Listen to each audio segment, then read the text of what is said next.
வணக்கம், நான் உங்கள் வித்யா கார்த்திக். வெல்கம் டு கோவை குயில் சேனல். பொட்டேட்டோ ஸ்டஃபிங்க்கு ஃபஸ்ட்டு பாயில்டு பொட்டேட்டோவை நல்லா மேஷ் பண்ணி எடுத்துக்கோங்க. ஒரு கப், பெரிய கப்பாக. அதுக்கு ஒரு பிக் சைஸ் ஆனியனை பொடியாக கட் பண்ணிக்கோங்க. தேவையான மசாலா காரத்துக்கு ஏற்ப 2 tablespoon of Kashmiri chilli powder, 1 tablespoon of garam masala, 1/2 teaspoon மஞ்சத்தூள், curry leaves and coriander leaves. பேனில் எண்ணெய் ஊற்றி எண்ணெய் காஞ்சிருச்சு. இப்போ நம்ம எடுத்து வச்சுருந்த ஒரு பவுல் ஆனியனை இதில் சேர்த்துக்கலாம். ஆனியன் நல்லா கண்ணாடி பதம் வந்ததுக்கப்புறம் உங்களுக்கு வேணும்னா இதில் இஞ்சி பூண்டு பேஸ்ட் சேர்த்துக்கலாம். இது ஆப்ஷனல் தான், கட்டாயம் இல்லை. வேணும்னா இஞ்சியும் பூண்டையும் துருவி கூட நீங்கள் சேர்க்கலாம். இது சேர்க்கும் போது நல்லா உங்களுக்கு ஒரு டேஸ்ட் நல்லா இருக்கும், அதே போல் ஃப்ளேவரும் நல்லா கிடைக்கும். அதுக்காக நான் சேர்த்துருக்கேன். இதில் நான் கொஞ்சமாக பெருங்காயம் சேர்க்குறேன். இது நல்லா கோல்டன் ப்ரௌன் ஆயிடுச்சு. இந்த ஸ்டேஜில் நம்ம கறி லீவ்ஸும் கொரியாண்டரும் சேர்த்துக்குவோம். நல்லா இது வதங்கிடணும். இந்த ஸ்டேஜில் சுருண்டு இது கூடயே சேர்ந்துருச்சு நல்லா. அப்போ இது கூடயே நம்ம எடுத்து வச்சுருக்க மசாலா பொடிலாம் சேர்த்துக்கலாம். அடுத்து நம்ம எடுத்து வச்சுருந்த பொட்டேட்டோ, மேஷ்டு பொட்டேட்டோ ஆல்ரெடி நான் பாயில் பண்ணி மேஷ் பண்ணி வச்சுருக்கேன். அதை இது கூட சேர்த்து இதுக்கு தேவையான அளவு உப்பு. இப்போ உங்களுக்கு தெரியும், பொட்டேட்டோ நல்லா சுருண்டு வதங்கி வந்துருச்சு. இப்போ இந்த ஸ்டேஜில் நம்ம இதை ஆஃப் பண்ணிடலாம். இந்த ஸ்நாக்ஸ்க்கு இந்த ஸ்டஃபிங் ரொம்ப முக்கியம். இது ஒன்று இருந்தால் போதும், பலவிதமான ஸ்நாக்ஸ் செய்கிறதுக்கு யூஸ் ஆகும். இது நம்ம வீட்டிலேயே ரெடி பண்ணி வச்சுருக்க பஜ்ஜி மிக்ஸ் மாவு. இது ஈக்குவல் குவான்டிட்டி ஆஃப் கடலை மாவு, அரிசி மாவு, கார்ன்ஃப்ளவர் மாவு, இது மூணையுமே ஈக்குவல் அளவாக நான் எடுத்து ஆல்ரெடி மிக்ஸ் பண்ணி வச்சுருக்கேன். கொஞ்சமாக இதில் இஞ்சி தட்டி போட்டுக்கலாம், அப்படி இல்லைன்னா பேஸ்ட்டாக கூட போட்டுக்கலாம். இது பெருங்காயத்தூள். பெருங்காயத்தூள் எப்பயுமே பஜ்ஜிக்கு மிக்ஸ் பண்ணுறது நல்லது. பெருங்காயத்தூள் தேவைக்கேற்ப உப்பு போட்டுக்கோங்க. இது ஆல்ரெடி உப்பு சேர்த்துருக்கேன், ஆனால் அளவு பார்த்து சேர்த்துக்கோங்க. அடுத்து சில்லி பவுடர். சில்லி பவுடர்னு உங்கள் காரத்துக்கேற்ப நீங்கள் சேர்த்துக்கிட்டா போதும், கரெக்டாக இருக்கும்.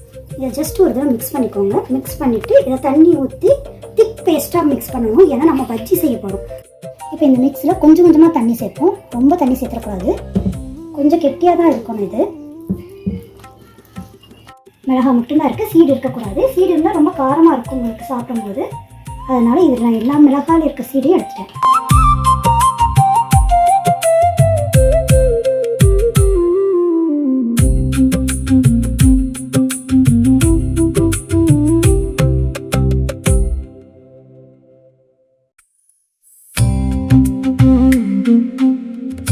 அதே போல் இன்னொரு மிளகாவையும் நான் ஃபுல்லாக போட்டு நல்லா மிக்ஸ் ஆகிருக்கு.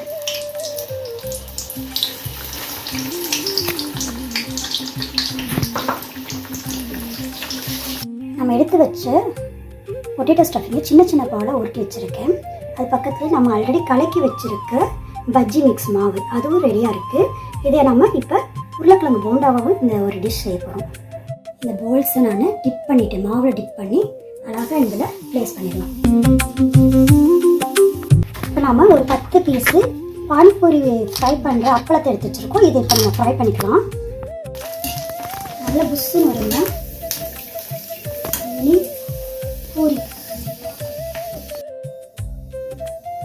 நம்ம ஃப்ரை பண்ணதில்ல அந்த பானிபூரி மேலே மட்டும் கொஞ்சம் உடச்சிட்டு நம்ம ஏற்கனவே செஞ்சு வச்சுருந்த பொட்டேட்டோ ஸ்டஃபிங்கை இது கூட நம்ம ஸ்டஃப் பண்ணிக்கலாம். பானிபூரிக்கு ஸ்டஃப் பண்ணுறோம், இல்லை கொஞ்சம் கொஞ்சமாக ஸ்டஃப் பண்ணுங்க ஹோல்ஸ்குள்ளே. இது போல் நான் எல்லாத்துலேயுமே ஸ்டஃப் பண்ணி வச்சுட்ருக்கேன். இப்போ தகி கொஞ்சம் எடுத்து வச்சுருக்கேன். நமக்கு தயிர், கெட்டியான தயிர் கொஞ்சம் இது மேலே ஊற்றிக்கலாம்.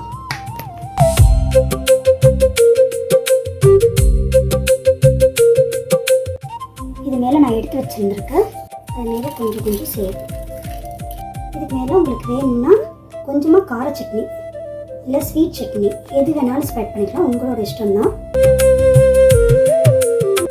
இப்போ நம்ம சமோசா செய்கிறதுக்கு சமோசா ஷீட் இப்படி எடுத்து வச்சுக்கணும். இதை ஃபோல்ட் பண்ணுறது தான் முக்கியம். ஃபஸ்ட்டு நம்ம கொஞ்சம் ஒரு ட்ரையாங்கிள் வர்ற மாதிரி நம்ம கொஞ்சம் பெருசாக இப்படி ஒரு ட்ரையாங்கிள் மாதிரி வச்சு அதை திரும்பவும் இந்த கார்னர் தான் ரொம்ப முக்கியம். அந்த கார்னர் ஷார்ப்பாக வரணும், அதுதான் முக்கியம். உங்களுக்கு ஷார்ப் எட்ஜஸ் கிடச்சிருச்சா, இங்கே பார்த்தீங்கன்னா ஒரு ஓப்பன் கிடைக்கிது. இதுக்குள்ளே தான் நான் இப்போ ஸ்டஃபிங் வைக்க போகிறேன். தெரியுதா? இதுக்குள்ளே ஸ்டஃபிங் வைக்க போகிறேன். இப்போ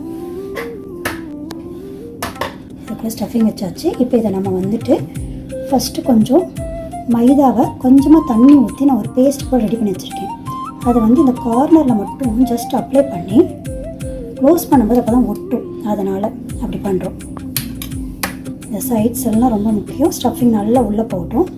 இப்போ இந்த கார்னர் வந்து நம்ம க்ளோஸ் பண்ணணும். ஃபஸ்ட்டு எட்ஜஸ் தான் ரொம்ப முக்கியம், ஏன்னா அதில் தான் எண்ணெய் போகும். அதனால் இந்த ஷார்ப் எட்ஜஸ் வரதான் பார்த்துக்கோங்க.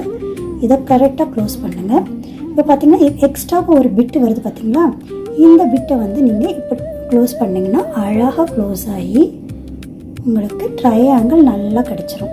உங்களுக்கு ஒரு இடத்துல கூட கேப்பே இருக்கக்கூடாது, எண்ணெய் உள்ளே போகும். அதுக்கு தான் சொல்கிறேன். இப்போ இந்த சமோசா ஷீட்லேயே நம்ம கொஞ்சம் ஸ்ப்ரிங் ரோல் செய்கிறதுக்காக ஸ்டஃபிங்கை உள்ளே வச்சுட்டோம். நான் மைதாவிலேயே வந்து ஒரு பேஸ்ட்டு போட்டு ஜஸ்ட் இந்த 2 சமோசா ஷீட்டை கொஞ்சம் தள்ளி ஒட்டியிருக்கேன். அப்போ தான் கொஞ்சம் பெருசாக கிடைக்கும் உங்களுக்கு, ஏன்னா ரொம்ப சின்னதாக கிடைக்கும். அதனால தான், பிகாஸ் இந்த சமோசா ஷீட்டோட அகலம் ரொம்ப சின்னதாக இருக்குது, அப்போ குட்டியாக கிடைக்கும். அதனால தான் நான் இப்போ கொஞ்சம் பெருசாக 2 ஷீட்டை அட்டாச் பண்ணியிருக்கேன். இப்போ உங்களுக்கு கொஞ்சம் பெருசாக கிடைக்கும். இப்போ இதில் வந்துட்டு முதல்ல இந்த கார்னரை ஃபஸ்ட்டு ஃபோல்ட் பண்ணிக்கலாம். அதே போல் இந்த கார்னரையும் கொஞ்சம் ஃபோல்ட் பண்ணிவிட்டு இப்போ நம்ம ரோல் பண்ண ஆரம்பிச்சிடலாம். அப்போ தான் உங்களுக்கு எங்கேயுமே லீக்கேஜ் இல்லாமல் இருக்கும். அதனால தான்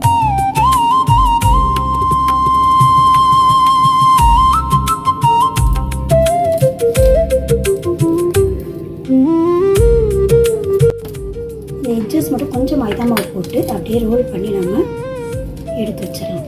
இப்போ பார்த்தீங்கன்னா உங்களுக்கு டைட்டான ஸ்ப்ரிங் ரோல் கிடச்சிருச்சு. காஞ்சிருக்கு இப்போ நல்லா.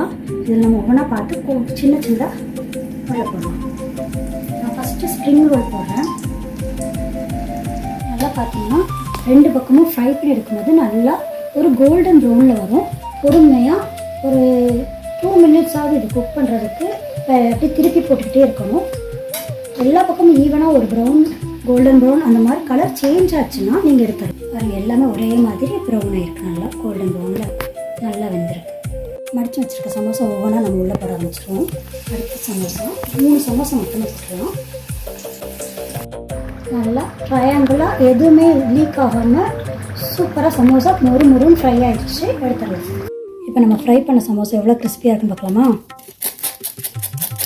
கேட்குதா? அவ்வளோ கிறிஸ்பியாக இருக்கும். நல்லா உடச்சிங்கன்னா அப்படியே சாஃப்டாக இருக்கும், உள்ள வெளியே கிறிஸ்பியாக இருக்கும். நம்ம செஞ்ச ஒரே ஒரு ஸ்டஃபிங் தான் பொட்டேட்டோ ஸ்டஃபிங். அதை வச்சு வீட்டிலையே அழகாக சேவ் பூரி, தஹி பூரி இந்த மாதிரி டிஃப்ரெண்ட்டான கான்செப்டில் அழகாக குழந்தைங்களுக்கு ஸ்நாக்ஸ் செஞ்சு கொடுக்கலாம். அது போலயே பொட்டேட்டோ ஸ்டஃப் பண்ண aloo Mirchi, potato stuffed chilli bajji ready ஆயிடுச்சு. பொட்டேட்டோ போண்டா, ஆலு போண்டா ரெடி ஆயிடுச்சு. ஸோ இந்த மாதிரி 3 டிஃப்ரெண்ட் டைப் ஆஃப் ஸ்நாக்ஸ் நம்ம ரெடி பண்ணிட்டோம்.